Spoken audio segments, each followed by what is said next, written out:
If you've ever taken on staff or are about to take on staff, so if you're about to take on staff, you should 100% listen to this video.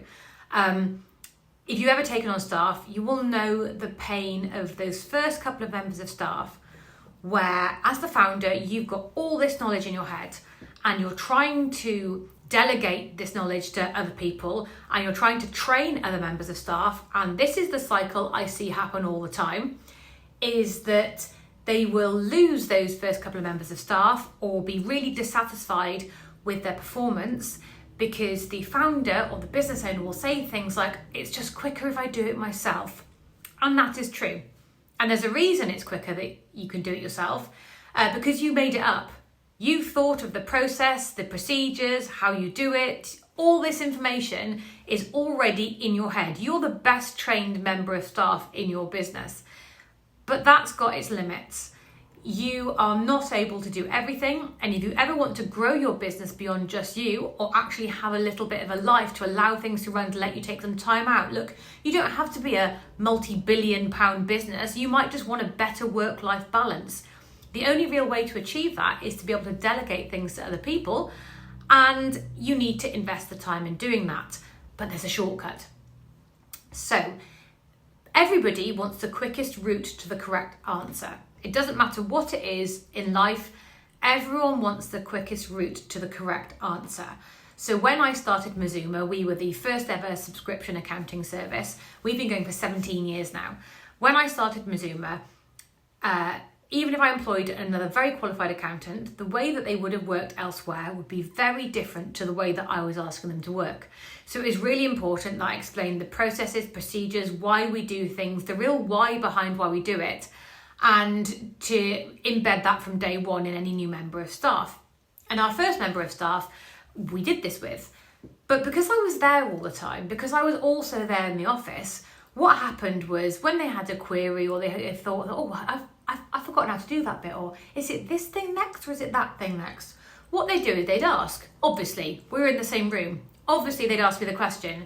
And I'd naively go, oh yeah, no, you do it, remember, because we do it this way, so you need to do this and then that. No, not that, this. Yep, got it, great, lovely.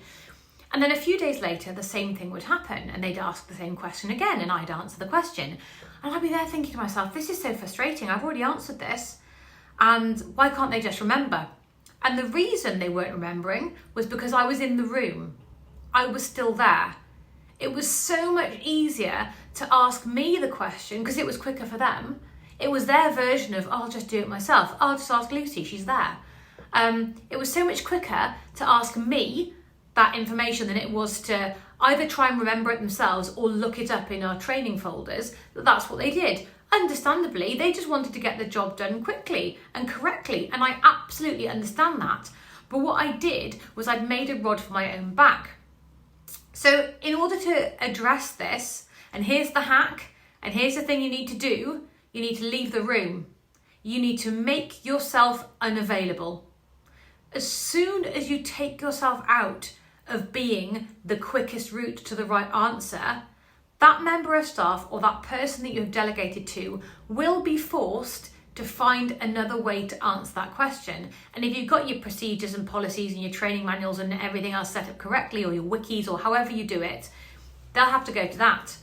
And the knack here is that when people have to find information for themselves, they are more likely to remember how to do it. You are much more likely to remember how to do something if you've had to find the information on how to do it yourself. You'll be there thinking, well, I figured out all this stuff myself. I didn't have anyone to teach me, and it didn't take me that long to learn it. The reason is because you had to figure it out for yourself. That's why. If you keep spoon-feeding people the answers and they never have to figure things out for themselves, it will take them ages to become fully competent in it, if ever. So the hack here is to make yourself unavailable.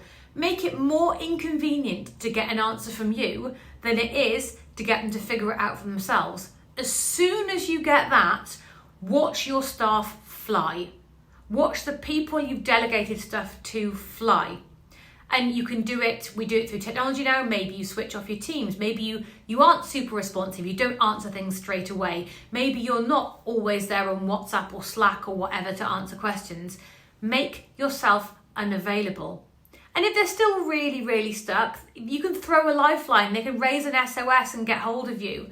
But 99% of the time, if I just leave that question in the chat unanswered for 90 minutes, they'll have figured it out by the time I go back to it.